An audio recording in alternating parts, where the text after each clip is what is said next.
we can have a major cut in child care throughout this county. And we have to react now so that that doesn't happen. We have to send a strong message to the county executive that we are not going to stand for these cuts to daycare. Come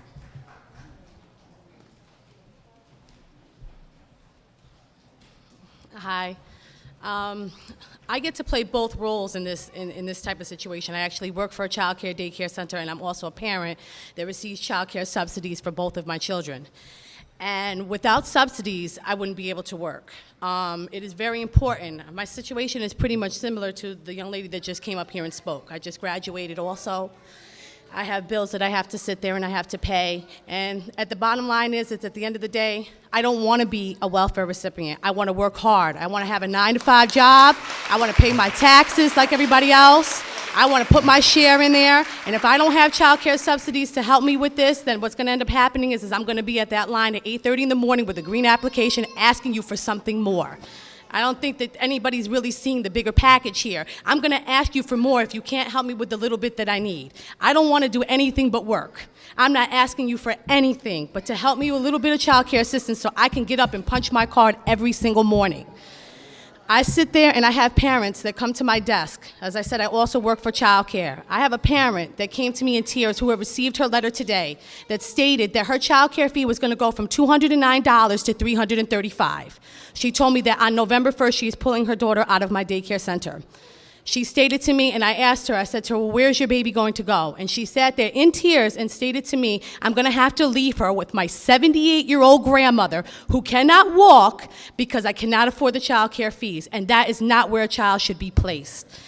People need to understand that this is important. And if we do not sit there and give these parents the help they need, God only knows where these children will end up.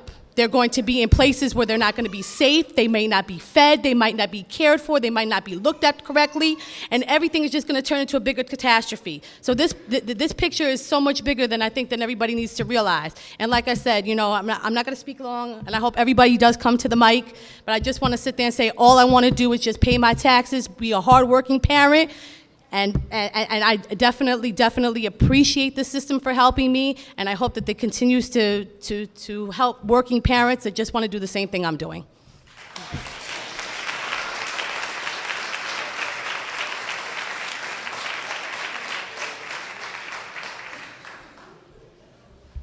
Good evening, ladies and gentlemen. It seems that we're all coming to the mic and we're saying the exact same thing. And you know, I'm not here to be repetitious, but we are all in the same boat. I am also a teacher in a daycare center, and I'm also a parent of 2 children in 2 separate licensed and safe daycare centers. Now, the last time I had a raise, I can't even tell you.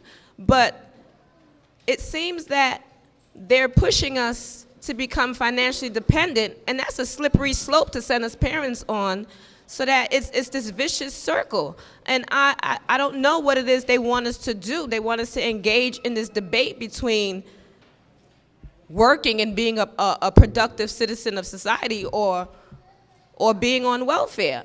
What is it that they really want us to do? And then the next thing they want to do is complain about how we're sitting on our behinds and not doing anything. What is it that you really want us to do? You're pushing us into a corner. You're painting us into this corner, and it's not fair. You know, it seems that the proposal that they're setting forth is going to put much more of a strain, because the long-term implications of what they're saying is much more strenuous than just leaving it at 20%. At 20%, I'm struggling, but I'm making it by 35%. What are you telling me? Stay home or put your child in a dangerous situation where I'm gonna end up being arrested or something because my child, I've neglected my child or placed him in a situation that was not suitable for, you know, for their well-being. I'm lucky to have daycare providers that are really working with me, and without them working with me, I wake up in the morning, I'm like, boy, I don't know how I'm going to divide this check 15 different ways. And here they are telling me now I got to pay some more. I go to Ms. Brown, like, Ms. Brown, I thank you so much. And Ms. Bracy, I thank you so much, because I have 2 children and I have to make ends meet. And I'm just pleading pleading with the powers that be and the parents, not only the powers that be, but us as parents. Write those letters. We're on Facebook typing away. We can write some letters and send them to the people that can make a change. I'm telling everybody, listen, you need to be here with me. I see a couple of parents, but there needs to be more parents. There needs to be more parent involvement, because then they're thinking that it's not that important. I'm not going to fight for you if you won't fight for yourselves. I don't see anybody fighting for, So we need to make a noise. It needs to be a loud noise. It needs to be repetitious. We need to be up here saying the same things over and over again until they get it through their heads that this is what needs to be done. Okay, I'm going to have a seat now. Okay, thank you. My name is Kathy Hallis. I'm Executive Director of the Child Care Council of Westchester, and I've been working with many of you for the past few years to avoid this from coming. And I want to thank Legislator Williams for everything he's done to date. He's really stuck his neck out for all of you and for your kids and for child care. And so thank you for that. I just wanted to add a couple of other things. Some questions went to, well, what can we do? We had with Assemblywoman Shelley Mayer, there was a press conference on Tuesday at Queen's Daughters Daycare Center in Yonkers, and it was covered. We're going to continue to work with elected officials to do things like that. If you go to our website in the next couple of days, there will be sample letters. I actually brought some sample letters that parents can use and community members can use. Linda Eigelhart has them. We're going to distribute them to all the child care programs in the next day or so. We'll put them on our website as well. And on the letters, we made reference to the fact that people are going to start voting for elected officials who support child care and support children.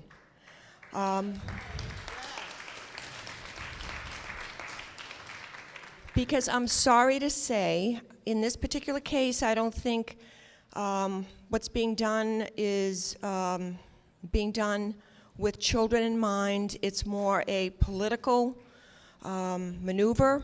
And if you want to counter that, then you have to be organized politically. And that only happens if elected officials understand that their views and their voting record on children's issues is going to be a factor in whether or not they'll get your votes. So I would urge all of you, if you haven't already, make sure you're registered. Organize registration, voter registration at your houses of worship, wherever you can. Talk to your friends to do that as well. And the other thing that we've tried to accentuate in our advocacy on this is we see strong child care as a business issue. You can't be pro-business and not be pro-child care. So I would urge all of you to talk to your employers and ask your employers to make a phone call, write a letter to the county executive and say, look, I'm a business person. I need to depend on workers. I need child care. Don't cut it. Okay, thank you. Soon you are going to receive in the mail a letter from Westchester County Child Care Subsidy Unit that your child care fee, the letters are already starting to go out. We received a handful of them today. We got a couple last week. But do you realize that that means that your child care fee is going to go from 20% to 35% November 1st?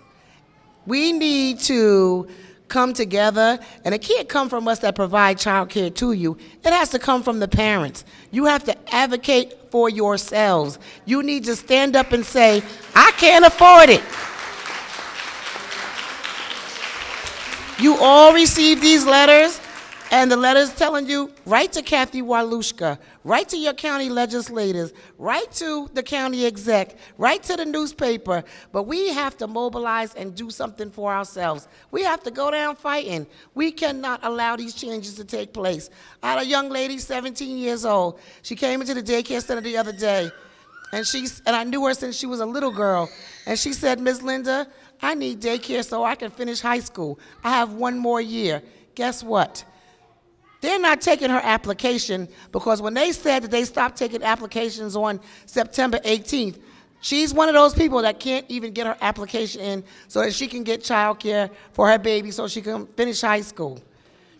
We have lots of parents that took the last month from the 1st of September, gathering all those documents, notarizing papers, filling out that 16-page application, getting their employer to fill out the work schedule. And the school they had to wait for school to open. They needed the school verification form. You know what those applications look like. And you know what? They did all the paperwork. They showed up on September 19th, September 20th. They're coming in this week, and they can't get their application in through the Child Care Subsidy Unit because they're not taking any more applications. We had someone call there, and they said, oh, yeah, we're taking applications. Why would you do all that paperwork so they can send you a letter to say your application has been denied because there's no money in this line item? There's no more child care money. No new applications are going to be processed. But you know what, parents? It has to come from you. We can only do so much. We can give you all the information. We can take you to the water, but you have to drink the water. You need to fight for child care. And I have a few of my parents here, and they told me that they were going to speak, and I want them to let County Legislator Lyndon Williams know how this increase in their parent fee is going to affect them. Because we haven't gotten a raise, I don't know, at the daycare in 6 years. And you know what? Because our child care fees that the county is paying us hasn't gone up in almost that many years. We have not had an increase. And one of the things that the county seems to forget, we're employers in this community. We're employers. We're a place where senior citizens come. We have foster grandparents. We keep the seniors safe. We feed them during the day. We keep the children. We are we're an education facility. We are doing a lot more than we're being given credit for. But it's time for the parents. We're going to have rallies, and I don't want it to be daycare staff. We need to see the parents. We're doing this for you. This is for you. You are the user of the service. You have to show up with your children. You have to let your wants and needs be known. Because if you don't have child care, you can't go to work. So, you know what? Please step up. The few parents that did say, I was hoping that my high school student was going to come today because she needs to go to school. We're going to figure out where we're going to get the money from, but we're going to help her finish school because you know what? Her son's life is going to be not what it should be if she can't get a job. She can't get a job because she don't have a high school diploma. You know that vicious circle? I don't have an education. I can't get a job. That's what her life is going to turn out to be if we don't help her in some kind of way so that she could bring her child to daycare so that she could go to high school. So those are the kinds of people that are being affected by no more low-income applications. No more. You may have yours, but you know what? You know what it's like. You need to try to help the next person. We all have to be in this together. There are so many parents out there that started the application. That's a long application. They need to condense it in some kind of way. They want so much information. They don't, and you know what? And what they've been doing recently is sending back, don't forget the dot the I across the T, because they're giving you the whole packet back so you can start all over again. Many of our parents have had their applications returned because it was missing something on such and such a page, or you forgot to submit something. That's a lot to put together. But you have your subsidies, and please don't miss a deadline, because once they close your case, they will not open it again. Good evening, everybody. This evening, Legislator Williams, I want to say thank you on behalf of all the parents in this room and in Westchester County, because without the daycare, I wouldn't have a job. I'm constantly late, and 3 late you're out, but I'm a good worker. And I have to say, it's the daycare let me hold on. For 10 years, my salary hasn't raised. I have to float the check. Today, for the landlord, when I get a note from them, I say, oh my God, I didn't pay the daycare. And I'm on the board, so that's terrible. The salary doesn't move. We don't have the money. We need the daycare so we could move on. To keep up the good work. And today I want to say thank you, Miss Linda, Mount Vernon Daycare. You let me hold my job.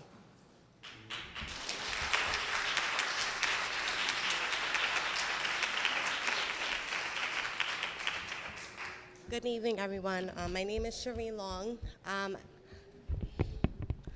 My daughter, she is a student at the Mount Vernon Daycare Center. She's been there for about 10 months now.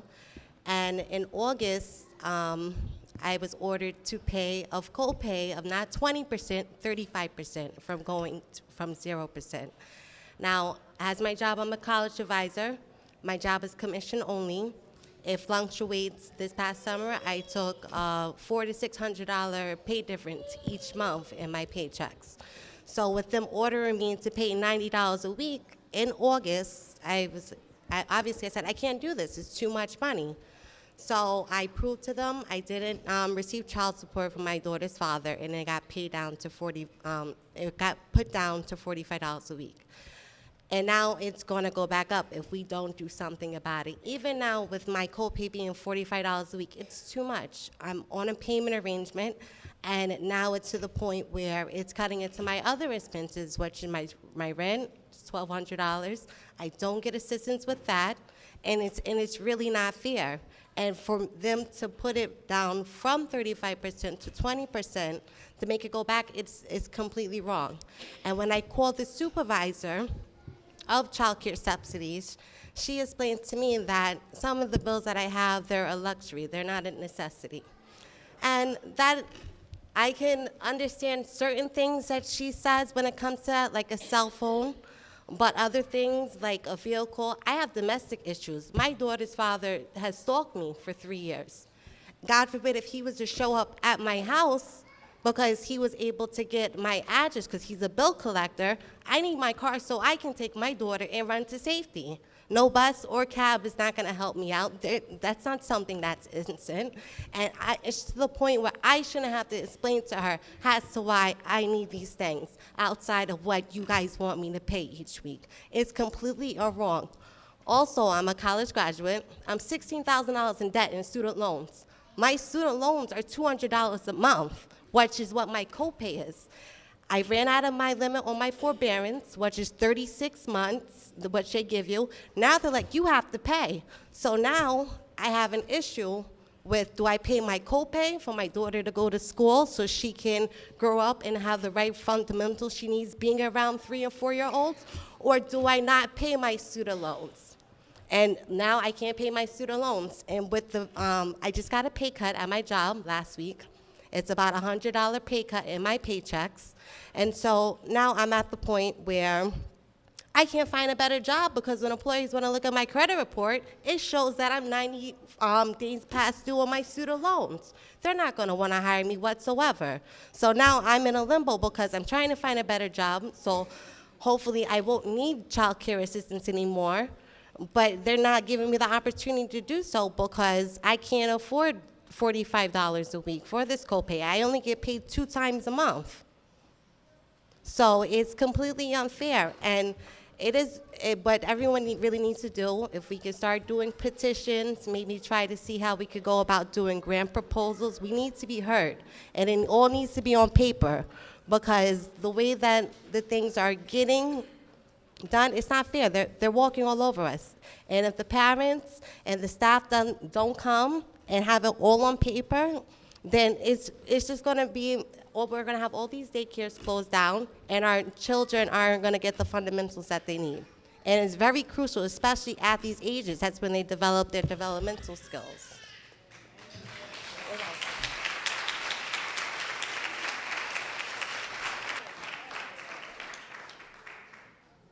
Good evening, everyone.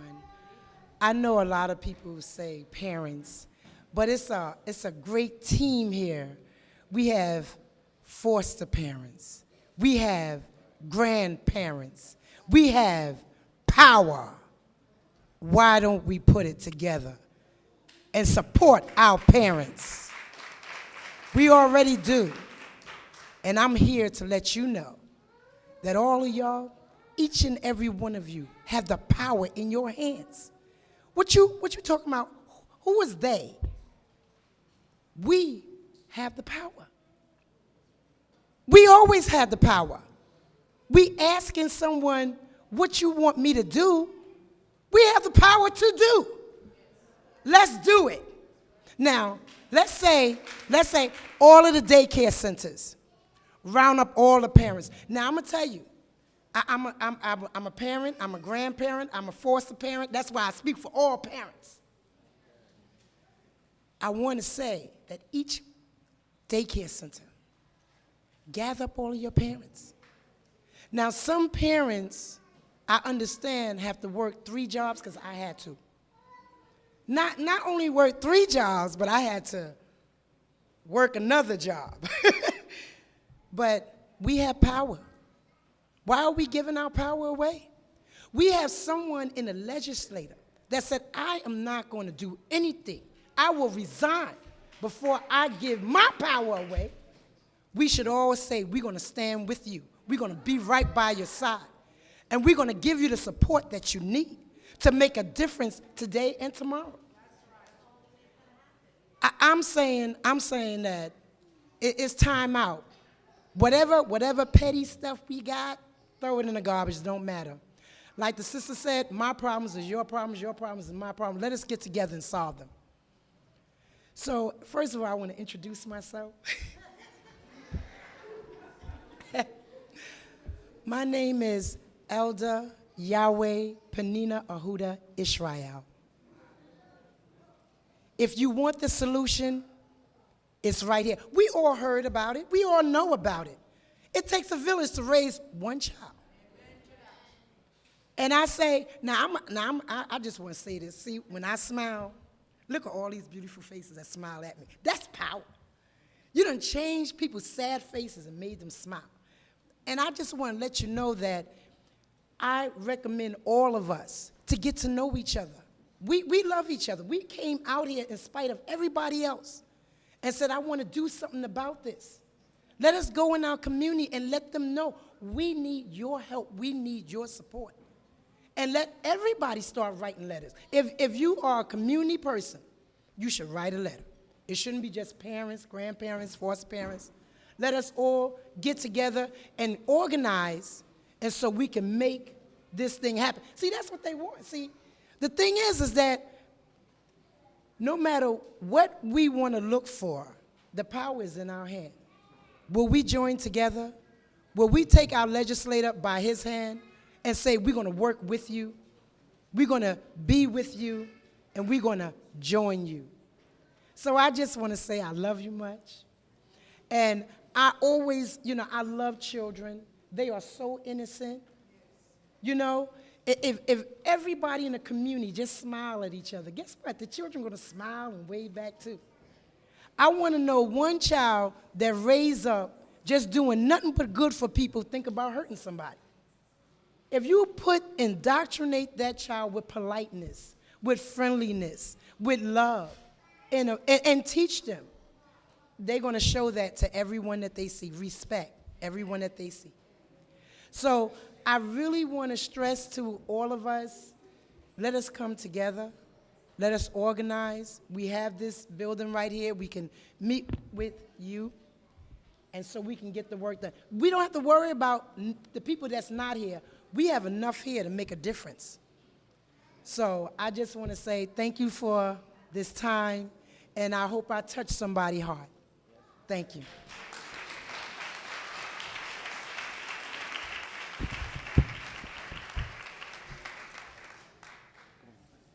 Let me say that the sign-in list is going around. I don't know if you've had a chance to sign in, but we need for you to sign the signing list and put your contact information in there on that list, including email address, because this is not going to be the last meeting. Obviously, we are starting to really kind of crank it up. The only way that we're going to get him this heard is, as the lady said earlier, the elder said, we have got to have our voices, or we have to come together and get it done, and we have to be able to contact you. So as the sign-in sheet goes around, please sign in, please put your email address and a name and phone number, et cetera, okay? That's right. Good evening, everyone.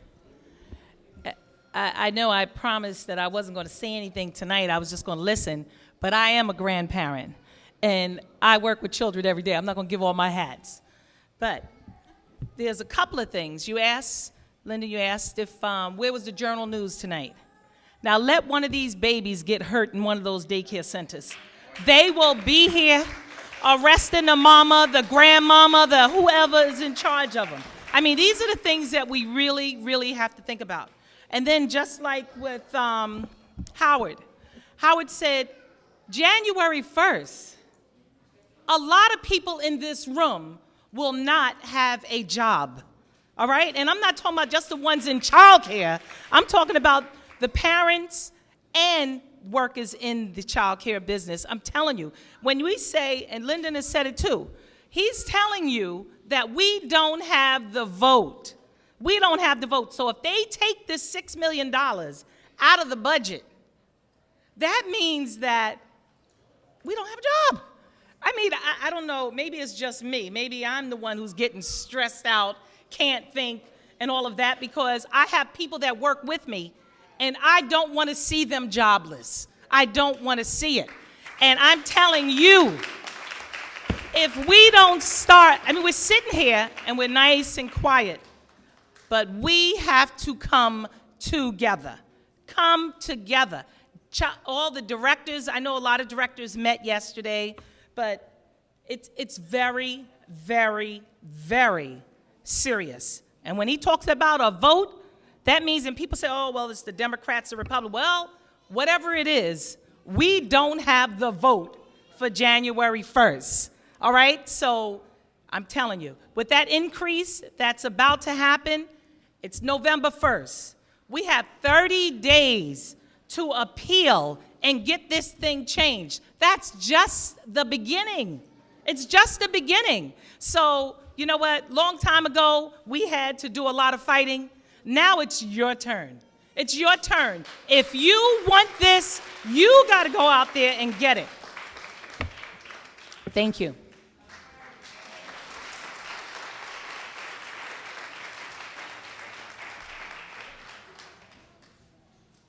Good evening. When I was made aware of this whole, of the increase, it hurt my heart because two of my sons are partakers of this, and it would affect them and affect my sister-in-law along with her children. And the daycare that my children and my nephew attend, one of the teachers there was an influential person in the growth of my own life because I grew up in the church where she was in.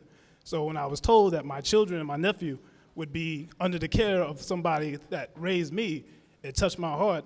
So when this increase was told to me and the impact I knew it would have on me and my family, I was faced in a position where I would have to question myself, would I have to get another job? I was willing because I wanted to make sure they stayed in that environment. I didn't want them sitting on someone's couch watching TV all day with a diaper on, and I didn't want any of that. I wanted to make sure they were going to be in an upbringing that I know that it worked for me, it could work for them. So this really, like the message has been tonight, that we all need to come together, and we can't allow this just to be just, I guess, a moment, but this needs to be more of a movement, that we need to take this to our social networks that we have on our phone. We can Twitter this and Facebook that. Well, this is what we need to be Twittering and Facebooking. This is what we need to be writing about on our newspapers, our emails, whatever the case may be. We live in America, and we need to take part and use these vehicles of social networks that they've given us to be able to get our word and message across. Other countries, we're not allowed to do this. We're not allowed to speak without getting shot, without getting taken out. This is the vehicle that God has given us. We need to use this and all come together. Like I said, we need to make this a movement and not just a moment. So it all depends on not you just come here tonight, but what you're going to do outside these four walls. And when you step down those steps and go into those streets, will you take that next step to make sure? Because if we allow them to start this, God knows what they'll continue to start doing later on and years down the road. So it all depends on what we do right now and what we do once we leave this building. Thank you.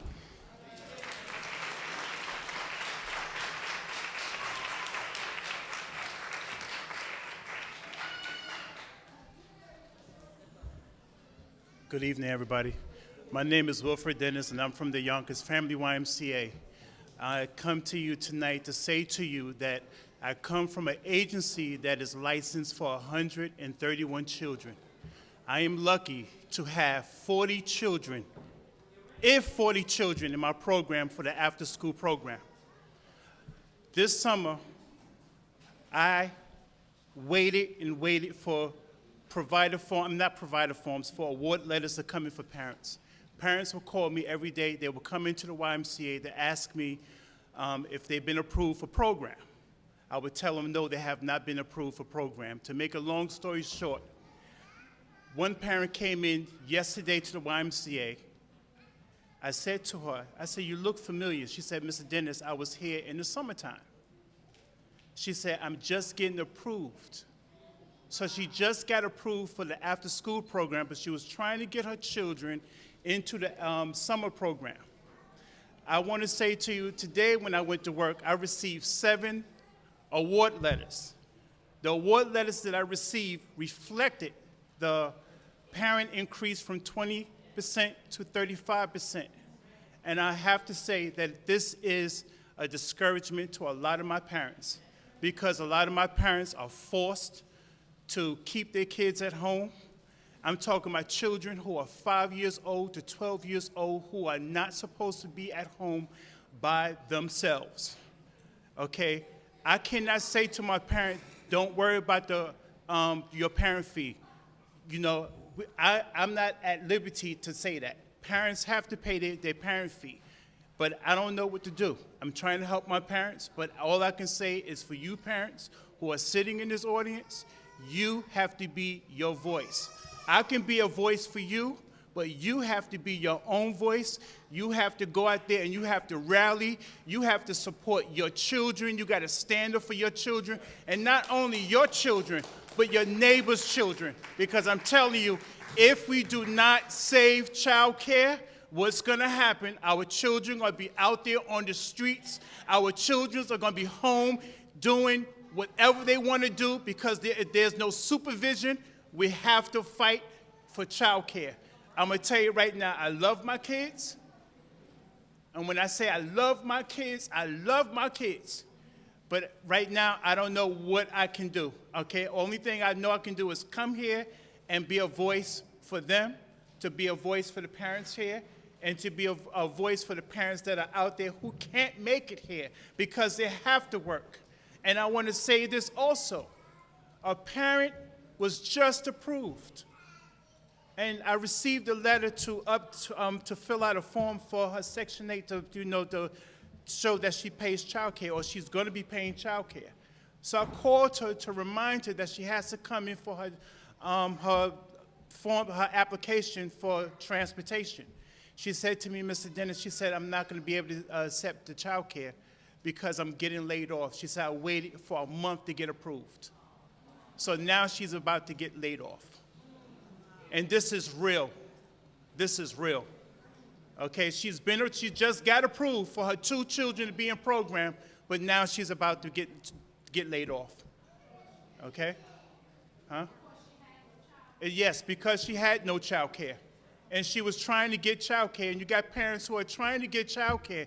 And someone said earlier tonight that parents are filling out these long applications, and it is correct. And another thing too, and I know that this is happening, parents are filling out these applications, they're sending it to their caseworker, and some of these caseworkers are sitting on this paperwork. They are sitting on it. And I'm telling you, I know that this is happening. And then when you call to speak to the caseworker, all you get is a voicemail. And it's frustrating as a provider, someone who's trying to provide for children, and when you call in White Plains and try and speak to a caseworker to find out what the outcome is, you can never get an answer. I have children who I had took into my program this summer, and my boss is standing right here, and she would tell you, I put my children in a program without an award letter, without any approval. And guess what? I haven't been paid for some of these kids, but I did not want to turn these children away. I did not want to turn these children away. We got to fight for our children. We can't just come here tonight. We got to go to every meeting. We got to write letters. We got to stand up. Because if you do not stand up, and if you do not fight for your child care, guess what? You're going to lose your child care. And it's not going to just be children who's going to lose child care.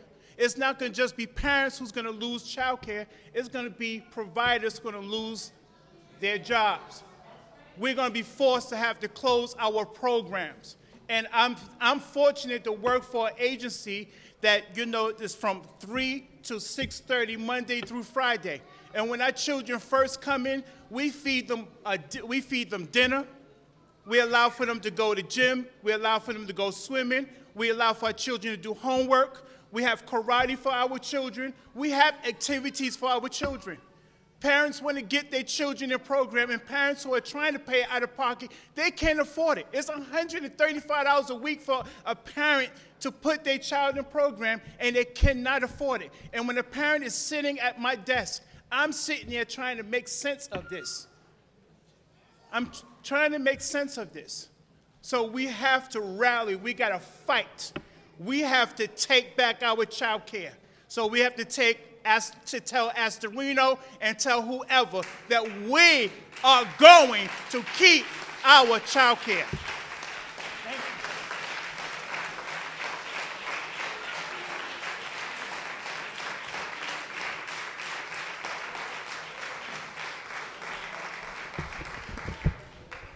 How you doing? My name is Joshua Askew. I live at 156 South First Avenue in the West Hab building. I've heard about the child care being taken. I don't have a child that needs child care, but what I'm noticing, they want to take child care from working parents, but they want to pay $3,500 for a person to live in a room the size of a bathroom in a shelter. We need to look at the contracts that the Department of Social Services in Westchester County is entering into and see how much money is being used in these contracts. Child care is something that is necessary for parents who have young children to be able to go to work and stay off of the welfare system. 23% of the welfare cases in Westchester County out of 43 municipalities are Mount Vernon residents. And in order for us to move forward as a community and be a part of this tax base, we need to be able to have parents that can go to work. And now, I just found out about this a few minutes ago. I speak to Mr. Lyndon Williams a lot. He's a person that's on his job in the community trying to fix the situations that's going on here, but we have to look at the contracts. All you have to do is go to the Westchester County website, westchestercounty.gov, go to business, tap business, and touch a contract search and write social services and drop down, and you see the millions and millions and millions of dollars and unnecessary dollars being spent in contracts that's literally keeping this community enslaved. I live in the West Hab over here with my son. I've been there 2 years. What they do is they'll have you in a homeless shelter at $3,500 a month, and they will give a parent $728 for moving and take $100 out of their cash assistance. But still in all, they will pay West Hab, West Help. West Hab has a $6 million contract for their emergency housing. West Hab Help has an $8 million for the emergency housing. The Coachman has a $4 million contract for the emergency housing. But you mean to tell me you can't put a few $100s into some type of child care for a person who's going to work, paying taxes to the system, off the welfare dole? To me, I'm going to be straight honest. I really feel that county government, if you have 43 municipalities, almost a quarter of the welfare recipients in the county of Westchester being Mount Vernon residents, they need us to be on welfare for that form of county government to exist. And you know something? I'm with you 100%. Y'all want to go down the street with some placards? Let's go, because this is millions of dollars that really, if he's talking about cutting taxes, cut those contracts. And put this money into the child care, into educational programs so people who are on social services can move forward. In my opinion, from my research of social services programs, Westchester County is in violation of Title 9B, 336C, 336A. If you look at social service law, you will see these. It's no way possible. I feel for you mothers who have children and you need the child care. And Mr., you got my number. You want to roll? Let's roll, brother. Let's roll. All right, brother.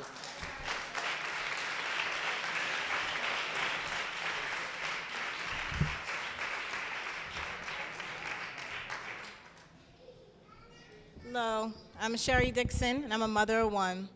I just want to say this child care subsidy is not for me. It's for my daughter, for our kids, and our kids are the future. So I don't understand how they can put a price tag on our future. 30 years from now, when we're fighting for our health care and our retirement funds, these kids will be in the position of power to fight for us. And I also want to say that I'm not sure if everyone is aware of the Vicksburg daycare where a 9-year-old was in the same classroom as a 1-year-old, and that 1-year-old was being abused and it was caught in surveillance. Without this subsidy, this will happen. 9-year-olds should not be in the same classroom as a 1-year-old. And we just need to get that type of raw emotion out and let everyone know that it's not just the letters. We need to go deeper than that. We all have the access to the internet, go to the library, and get these videos and put them out there.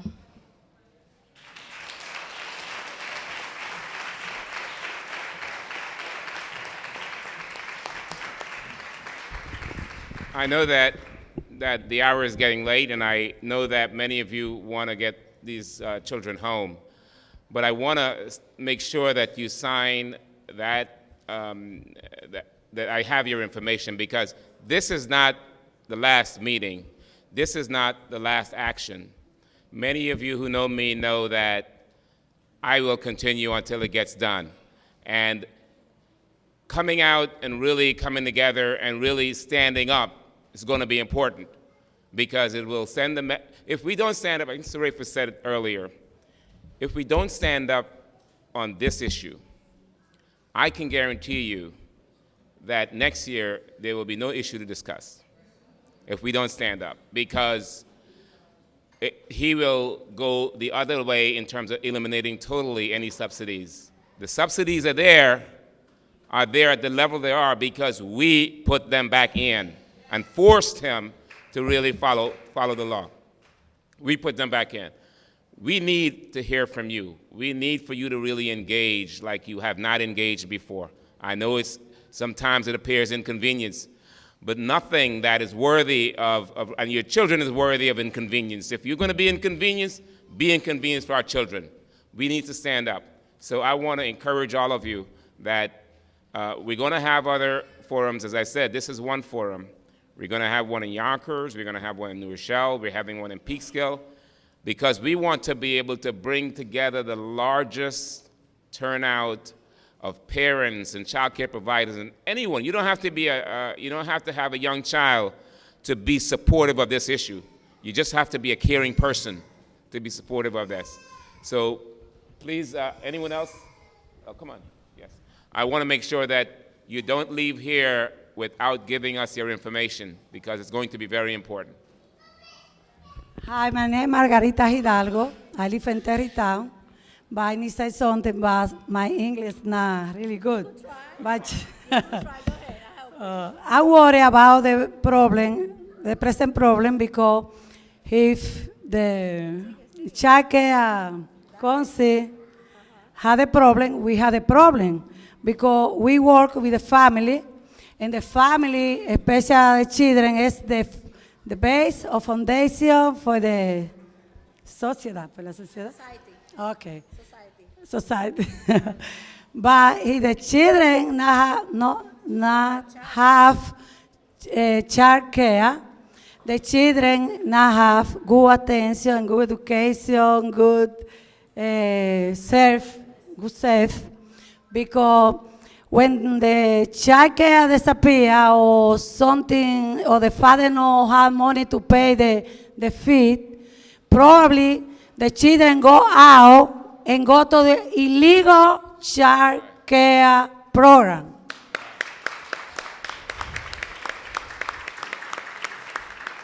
I know the child care program illegal, no have security for the children, not safe, because some child care doesn't have emergency, no have employees, and no have training to operate, okay, and no have any idea how I do with the children. Only give food or go to the bathroom, but no have one program to follow to help the children. And we need to put attention with that, no? Because if we don't give support for the children, we don't have any future. because the children is our future. Okay?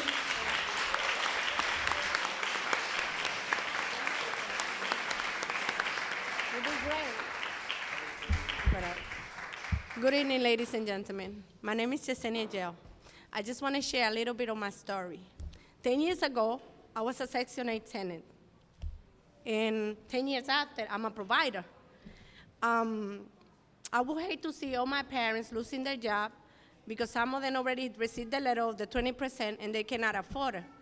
But as a provider that I am, I've been dealing with them for so many years, I just leave it up to God. I feel this way. The legislators are letting the children down.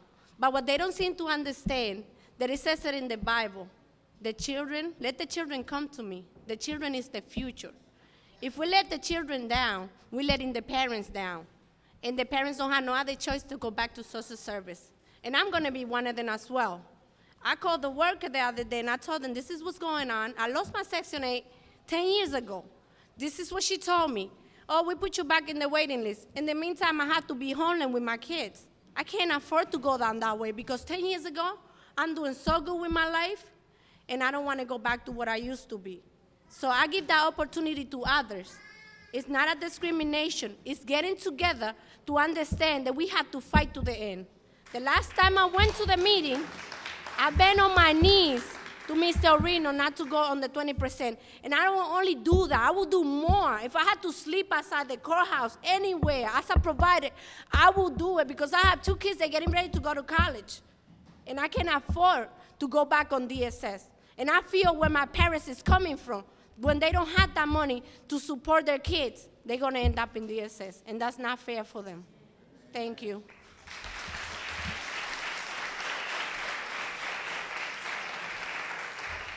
Good evening. My name is Carol Robinson. I'm the director of the Early Education Program at the YWCA in White Plains. The mission of the YWCA is to eliminate racism and empower women, and that's our mission. It is very hard for us. It's getting more and more challenging because in order to empower women, we need childcare for women to go out and work. And we have seen the effects when women can't work, all sorts of bad things happen. They have to put up with domestic violence, their children suffer, and all those other social issues that are attached to women not being able to work.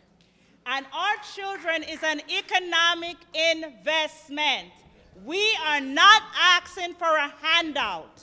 Early education is a social good. It's something, it's a burden that we all share. They're all our children. We all benefit when our children get a good early education. All of us benefit. The rich, the poor, the middle class, we all benefit because we are now paying millions of dollars because in the past we did not invest enough. And I'm so proud of you tonight to see you all here. I'm so proud of you because it gives me hope. Because I'm getting older. And these guys, they're going to be the fighters. We want them educated, being able to analyze. We don't want our children to be rote learners. We want them in a setting that will allow them to use their imagination so they can analyze, because you know what? Education is not memorization, and we're never going to bring our children back to that. We want them to analyze so they can think, so they can make choices, because we have a choice. You're making a choice tonight, and we'll continue to make that choice to stand up for our children. I love you, I love our children, and we're going to do this. Thank you.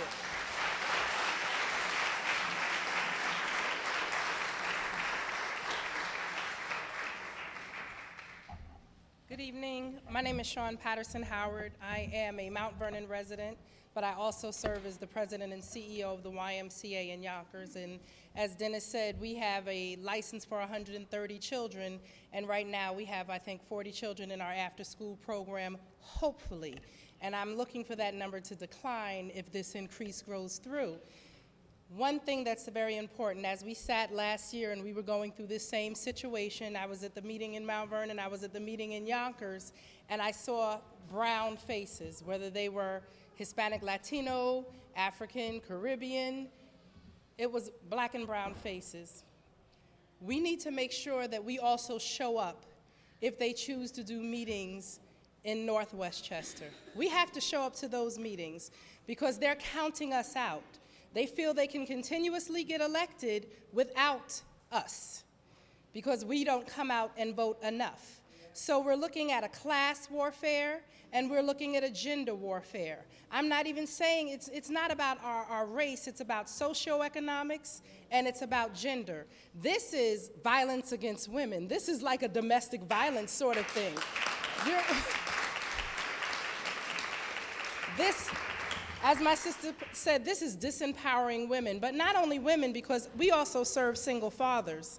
And so we're serving single fathers who are trying to take care of their children as well. So it's very important. When you can cut programs like this and say that it's not in the best interest of the county with just one sentence, and that's your only justification that you have to give, after school programs, teen after school programs, teen youth employment programs, after you've negotiated in good faith with the county legislature to pass a county budget, and the very next day, the very programs that you funded and everyone voted for, you defund, and you send out letters saying that these programs are not in the best interest of the county. That is deliberate and intentional war against our communities and against our children. We are trying to break generational poverty. We're trying to move from working class to middle class. We're trying to move from the lower echelon of middle class into a solid middle class. And we need to be able to work. We need to be able to keep our children safe. We need to be able to have a peace of mind. And these things are important. So I would just encourage you, whether you're sitting and riding the bus with people who are of a much lighter hue than yours, talk to them about this issue, because these women in northern Westchester and other communities, as well as in lower Westchester, are struggling with the same issues. And we have to make them feel comfortable to come out to these meetings as well, because if the meetings stay dark in hue, then they don't feel that it's an important issue for them. I mean, it's just true. It's not relevant. And if we become irrelevant, they'll treat us as we are irrelevant. So we make sure we have to register. We have a few more days to register to vote. Locally, nationally, we have to get the vote out. It's very important. If not, our voices will be silenced. Our voices will be silenced, and they will continue to pump more and more funding from the cradle to prison pipeline. That is a very real pipeline. The cradle to prison pipeline is real, and when they can use third grade scores to determine how many prisons they need to build in your region, and prisons are now privatized and they're being run by hotel chains and private businesses, you need to understand that the money is going from education and after-school programs right into the correctional facility, and that's where the money is being reallocated. So we really have to pay attention to it. Yes, as he said, you know, homeless providers are getting over $3,000 a month for a room the size of a hotel, but yet, not even that, but yet, you've already cut 25% out of the providers, what the providers can even charge and get reimbursed for, and you're continuously cutting what the county will pay to the providers and increasing what the parents have to pay. The providers cannot continue to operate at this level. I'm gonna give you some insight. I've spoken to many providers, and I'm one. We're pulling money out of our private bank accounts, which we can barely pay our bills, so that we can float payroll and payroll taxes, just so we can keep our programs open and operating to make sure that we're serving you. And it can't be done for much longer. And so as the programs close, our kids will be on the street. And as our kids are on the street, they won't have other options but to hang on the corners. And then when the CPS cases increase, because we're being neglectful and we're putting our children at risk, they'll have to hire workers and they'll have to pay and allocate monies in other places, but it won't be for preventive services. It'll be to already cure a problem that we had under control. So please just speak to everyone that you know, regardless of whatever socioeconomic class they're in, whatever gender and whatever cultural background they come from, because this is an issue that impacts us all. Thank you.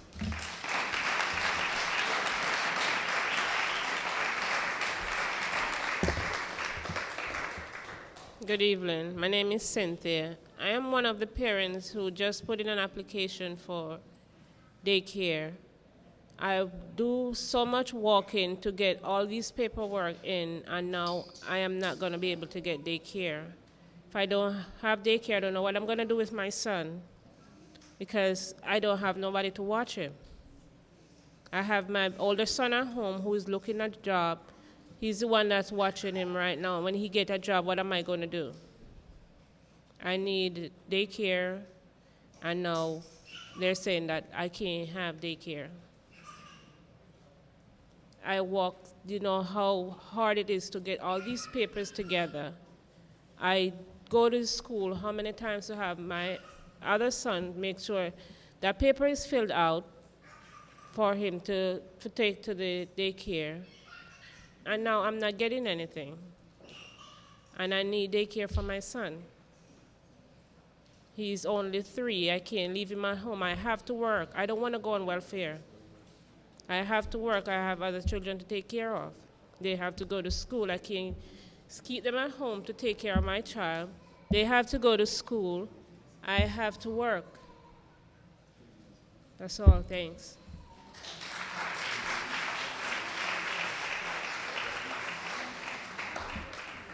Good evening, everybody. My name is Cynthia Bolden, and I'm a daycare provider in Mount Vernon for the last 11 or 12 years at this point. And in listening to everybody and in listening to the stories, it's clear that we have a huge problem.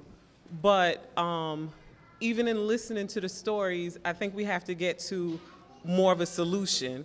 And part of the problem that we have is there is no communication, because parents and providers work.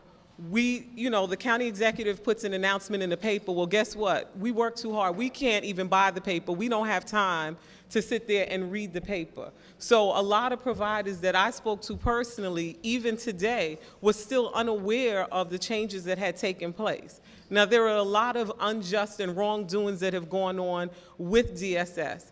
I personally have a parent that just got a job, has a set of twins, turned in an application, and the entire application was sent back because although she listed the father's name, she didn't put an address because she doesn't know an address. They returned the entire application. By the time she returned the application back to them on the 20th, because they sat on the application before they returned it, guess what? She can't get subsidy, and she's not going to be able to keep her children in my program because she has a set of twins.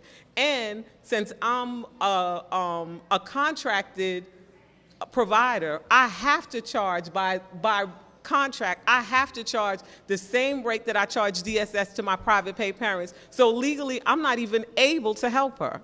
So we're all aware of the fact that there are a lot of injustices, but I think that we have to get to a solution. One of the key issues is that a lot of parents don't know what's going on. A lot of providers still don't know what's going on. One of the key things that we have is social media. Like the young gentleman said, everybody has, most people have Facebook, have Twitter, whatever have you, email, whatever it is. We really have to set up a central Facebook page that parents can log into, because you know what? We all have 5 minutes to look on Facebook and see, okay, this is what's happening, this is why, and this is important because parents don't, not only do they not get the message, but they don't understand the importance. They don't understand, and so we have to set up a central page, maybe support childcare for Westchester, and as daycare providers, send out emails or whatever have you to the daycare providers and let all the parents link in so that they can be kept up to date every day. Because I'm sure if all parents were aware of it, parents would be here. Because you're right, come January, right now, childcare is, Westchester County, I believe, pays childcare at the 200 percentile. If they lower that percentile, most of the parents that are on childcare now are gonna be dropped. So people that are in this room are not secure. They're gonna be dropped. So while I love hearing, or well, not love, but it's good to get out the stories of the hardships and the things that's going on, we really have to get to one centralized solution and one source of information that parents, providers, and everyone can go to so that we can be more impactful in what we're doing, or else we're just all telling our stories and it's not helping. Thank you.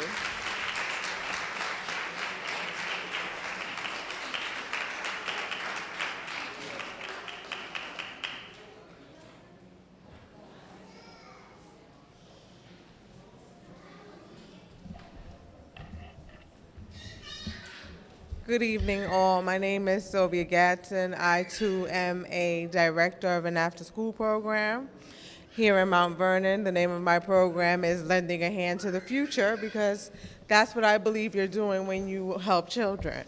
And as I'm listening to everyone and their stories, and piggybacking off of what the woman before me just said, that's exactly what we need to do, is first get the information out and then find a way to pool our resources. I'm even willing to use my after-school van to bring 15 people with me to the next meeting, because the more noise that you make, the more likely that you are to get what is your right and what you actually deserve. And then we all need to see how this is a trickle-down effect of what happens when we don't fulfill our responsibilities. We want to yell and we want to scream after the fact, but when the opportunity is in your face to make a difference, you have a social and a moral responsibility to do it. So again, I haven't seen the sign-in sheet, but I will sign in. I'll give everybody in the room my name. And as many times as I can, I will use my van and go wherever we need to go, because not only has it impacted me, my business, but the children that I love who have to leave my program crying because their parents can no longer afford it. And I can't afford to provide the services for free, which I've done for the last 7 years when I could. So again, let's stop talking about it. As much as we Twitter and want to worry about the Kardashians and everybody else, worry about your community and what that's doing to all of our lives, whether you have children or not. Thank you.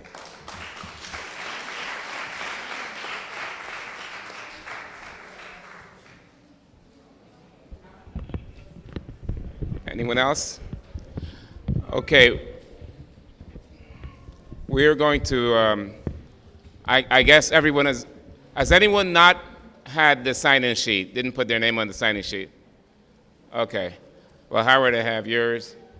And Sylvia, you'll sign up, or I'll send you an email. I know I don't get on as much because, yeah. But definitely, let me thank you all for coming out. First of all, give yourself a round of applause.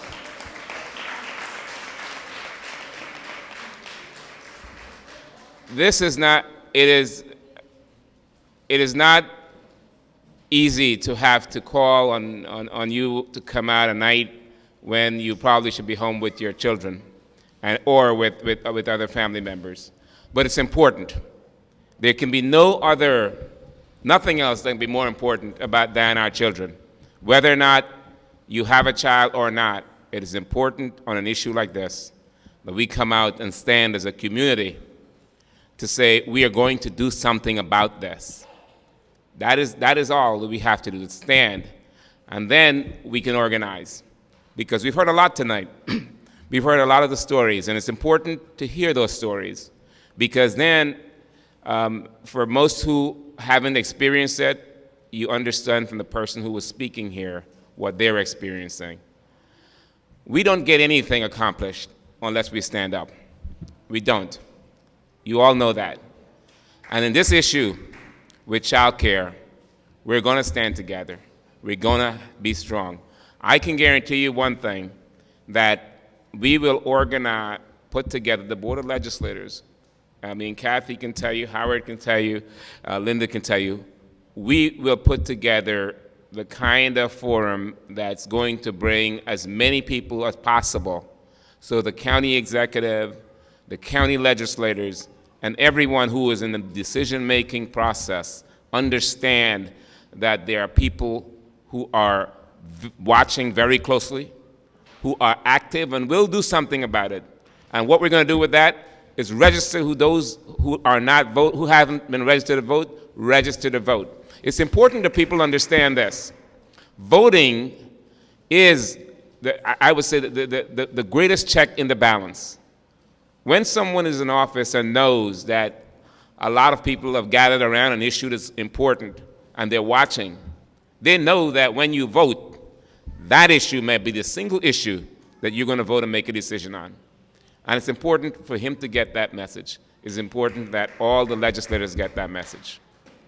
Because it is your community. This Westchester County, that does not belong to Rob Astorino or any legislator. It belongs to you. It belongs to your children.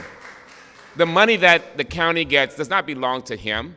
It's your money. It's all of our money that goes up, and then it gets distributed down. The priorities are where the difference is made. I say, and my colleagues say, the top priority are children. Bottom line, that's the top priority. After we've dealt with that priority, we can deal with the others. And that's what, and it's not a lot of money. But as I said, this did not begin today, did not begin yesterday. It began in January of 2010 because one of the first acts this county executive took was to try to dismantle child care. And every single year after that, he has been consistent. So you have got to be consistent. You have got to make sure he knows very clearly that you're going to generate as much people involved with this as you can, and you are watching, because next year, when he's on that ballot, he must know you're voting for child care. That's what you're voting for. And if it means, you know. So again, I want to thank you for coming, and I can tell you, you will be hearing from us.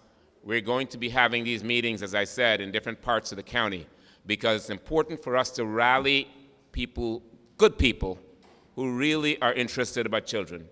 And as someone said earlier, it's not only in the southern part of the county. People are interested in this issue, whether they have children or not, south, north, east, and west. But they need to hear the stories. They need to hear about the little children, the toddlers. They need to hear about these little ones who are being placed in harm's way by cutting the programs. We've seen it in Ossining. I know Howard can tell you last year or a year ago where a young child, how old was the child, Howard? An infant. An infant in an illegal daycare died from neglect. And so we're not talking about theories. We're talking about real people, real children, and children who can be harmed. So I want to thank you for coming out. You're standing for a great cause when you stand up for children. There can be no other cause you can stand up for when you stand for children. Thank you for coming out, and I'm looking forward to seeing you again. Thank you.